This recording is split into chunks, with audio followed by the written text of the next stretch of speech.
Armstrong கொலை வழக்கில் மேலும் 3 பேர் கைது செய்யப்பட்டிருக்கின்றனர். அண்மை செய்தியாக பார்க்கிறோம். கூடுதல் விவரங்களோடு செய்தியாளர் கோகுல் இணைக்கிறார். கோகுல், விவரங்கள்.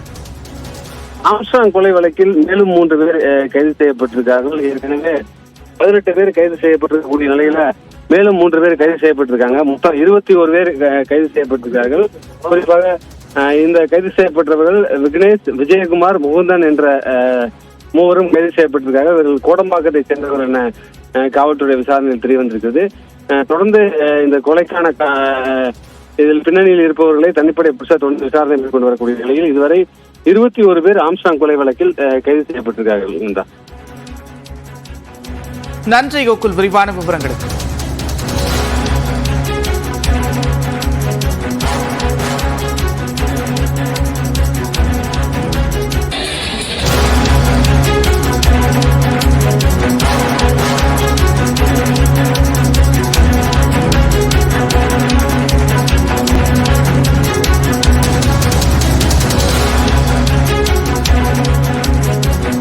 ஆம்ஸ்டாங் கொலை வழக்கில் மேலும் 3 பேர் கைது செய்யப்பட்டிருக்கின்றனர். அண்மை செய்தியாக பார்க்கிறோம். கூடுதல் விவரங்களோடு செய்தியாளர் கோகுல் இணைக்கிறார். கோகுல், விவரங்கள்.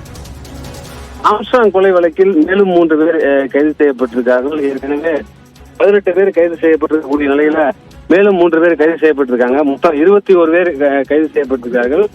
குறிப்பாக இந்த கைது செய்யப்பட்டவர்கள் விக்னேஷ், விஜயகுமார், முகுந்தன் என்ற மூவரும் கைது செய்யப்பட்டிருக்காங்க. இவர்கள் கோடம்பாக்கத்தை சேர்ந்தவர் என காவல்துறை விசாரணையில் தெரிய வந்திருக்கிறது. தொடர்ந்து இந்த கொலைக்கான இதில் பின்னணியில் இருப்பவர்களை தனிப்படை புதுசாக தொடர்ந்து விசாரணை மேற்கொண்டு வரக்கூடிய நிலையில் இதுவரை 21 பேர் ஆம்ஸ்டாங் கொலை வழக்கில் கைது செய்யப்பட்டிருக்கார்கள். நன்றி கோகுல், விரிவான விவரங்களுக்கு.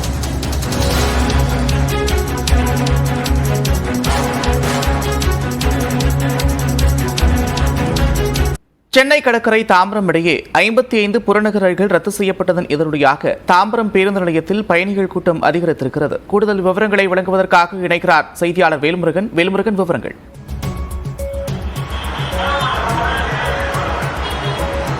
அந்த குறிப்பாக 55க்கும் மேற்பட்ட புறநகர் ரயில் சேவை தற்போது நிறுத்தப்பட்டிருப்பதன் காரணமாக ஏராளமான பொதுமக்கள் குறிப்பாக தாம்பரம் ரயில் நிலையத்தினுடைய வெளிப்புறத்தில் நீங்க காத்திருக்கக்கூடிய காட்சிகளை பார்க்கலாம்.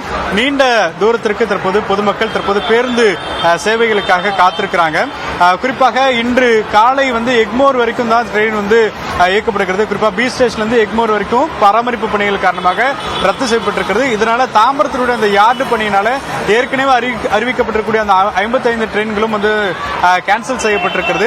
இதன் காரணமா தற்போது பல்லாவரம் வரைக்கும், எக்மோர்ல இருந்து பல்லாவரம் வரைக்கும் ஸ்பெஷல் ட்ரெயினும், அதே போல இங்க தாம்பரத்திற்கு பிறகு கூடுவாஞ்சேரி வரைக்கும் தற்போது இந்த ஸ்பெஷல் ட்ரெயின் அப்படிங்கிறது 20 நிமிட இடைவெளியில் தற்போது இயக்கப்பட்டு வந்தாலும் கூட ஏராளமான பொதுமக்கள், அதாவது நாள் ஒன்றுக்கு 2 லட்சத்திற்கும் மேற்பட்ட பொதுமக்கள் தாம்பரம் ரயில் நிலையத்தை பயன்படுத்தி குறிப்பாக புறநகர் ரயில் சேவையை பயன்படுத்திட்டு வராங்க. இன்று ஞாயிற்றுக்கிழமை என்பதனால 1.5 லட்சத்திற்கும் மேற்பட்ட மக்கள் காலையிலிருந்து பயணத்தை மேற்கொண்டு வரக்கூடிய நிலையில அவர்களுக்கு ஏற்றாறு தற்போது இந்த பேருந்து சேவை அப்படிங்கறது நீடிச்சிருக்கிறாங்க.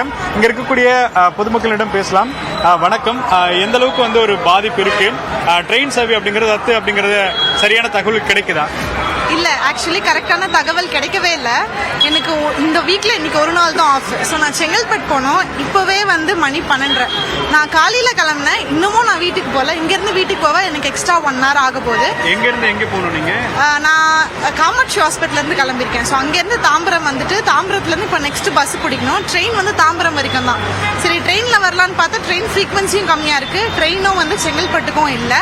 ஸோ இதுக்கப்புறம் நான் போயிட்டு பஸ் பிடிச்சி செங்கல்பட்டு போறதுக்கு கண்டிப்பா 2 மணி ஆயிடும். ஸோ வீக் ஆஃப் பாதி நாள் இதுலயே முடிஞ்சிருச்சு. நான் ரயில்வே ஸ்டேஷன்ல என்கொயரி பண்றதுக்காக போனேன்னா ரிட்டர்ன் நான் திரும்ப வரணும். ஸோ நாளைக்கு ட்ரெயின் சர்வீஸ் இருக்கா அப்படின்னு கேட்கும்போது இல்ல, இன்னைக்கு ஒரு நாள் தான், நாளைக்கு நாளைக்கு சொல்லுவாங்க. இப்போ நாளைக்கு நான் காலைல ஆஃபீஸ் போகும்போது திரும்ப ஸ்டேஷனுக்கு என்கொயரி பண்ணேன். கரெக்டான ப்ராப்பர் இன்ஃபர்மேஷன் எனக்கு கிடைக்கல. இப்போ திரும்பி 3ஆம் தேதியில இருந்து அகைன் ஒரு 11 நாட்களுக்கு ரயில் சேவை பாதிக்கப்பட போகுது. அதை பத்தின அவேர்னஸ் இருக்கா? எனக்கு எக்ஸாக்ட் டேட்டா தெரியல. பட் ரஃபா என்ன சொன்னாங்கன்னா நெக்ஸ்ட் 2 weeks பொதுவா சொல்லிட்டாங்க. நெக்ஸ்ட் 2 weeks அதுக்கு என்ன ஆல்டர்னேட்டிவ் பஸ், ஸ்பெஷல் பஸ்ஸஸ் இருக்கு. பட் இந்த மக்களுக்கு போதுமா? இவ்வளவு கூட்டமா இருக்கு. நான் வரும்போதே நின்றுட்டு தான் வந்தேன். கண்டிப்பா இப்போ தாம்பரத்துல இருந்து பஸ் ஏறினாலும் கண்டிப்பா ரஷ்ஷா தான் இருக்க போகுதுன்னு எனக்கு தெரிஞ்சிருச்சு. ஸோ தொடர்ச்சியாக இந்த பகுதியில் பார்த்தோம் அப்படின்னா தொடர்ந்து வந்து பொதுமக்கள் காத்திருந்து கொண்டே இருந்தாலும் கூட பேருந்துகள் செயல் அப்படிங்கிறது ஒரு 100க்கும் மேற்பட்ட எம்டிசி பஸ் அப்படிங்கிறது வந்துகிட்டே இருக்கு. அதே வேளையில வந்து பேருந்துகள் வந்து அந்த டிராபிக்ல அதிகமா மாட்டிடக்கூடாது அப்படின்றதுக்காக கூடுதலாக போலீசாரும் வந்து அங்கங்கே நிறுத்தப்பட்டிருக்காங்க. ஒரு 50க்கும் மேற்பட்ட போலீசார் இந்த தாம்பரம் ரயில் நிலையம் பேருந்து நிலையம் சுற்றிலும் இருப்பதனால தொடர்ச்சியாக மக்கள் வந்து பாதிக்கப்பட்டாலும் கூட பேருந்து சேவை இருப்பதனால பெரிய அளவில் சிரமம் இல்லாமல் உடனடியாக புறப்படுறாங்க. ஆனா ஈவினிங் நேரத்தில் அதிகமான கூட்டம் வரும். ஏன்னா பல மக்கள் வந்து ஊர்ல இருந்து திரும்பி வருவாங்க. அவங்களுக்கு எல்லாம் கடுமையான பாதிப்பு இருக்குன்றதுனால கூடுதலான பேருந்து சேவையை தொடர்ச்சியாக கொடுக்கணும் அப்படிங்கிற மாதிரி தகவல் தெரிவிக்கிறாங்க. நந்தா, நன்றி வேல்முருகன் விரிவான விவரங்களுக்கு.